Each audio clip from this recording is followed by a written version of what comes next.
పెద్దలు గౌరవనీయులు రాష్ట్ర ముఖ్యమంత్రి వర్యులు ధర్నా శిబిరానికి వచ్చేస్తున్నారు. మీ అందరికీ తెలుసు ఏఐసిసి పిలుపు మేరకు ఇవాళ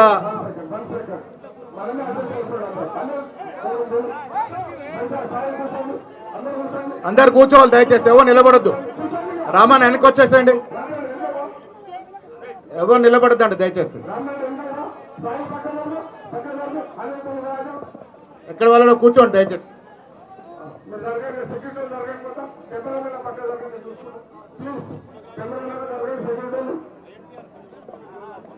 ఏఐసిసి జరిగినటువంటి సమావేశంలో ప్రతిపక్ష నాయకులు భారత్ జోడో యాత్ర ద్వారా ఈ దేశ ప్రజల యొక్క హృదయాల్లో చోటు సంపాదించుకున్నటువంటి మహానాయకుడు ఇవాళ మూడవసారి 400 సీట్లు పై వస్తాయని ప్రగల్భాలు పిలిచినటువంటి బీజేపీకి ఒక గుణపాఠం చెబుతూ పెద్ద సంఖ్యలో సీట్లు సంపాదించి అధికారం కొద్ది దూరంలో ఉండిపోయినప్పటికీ కూడా కుంగకుండా ఈ దేశ ప్రజల కోసం మేము ఎక్కడ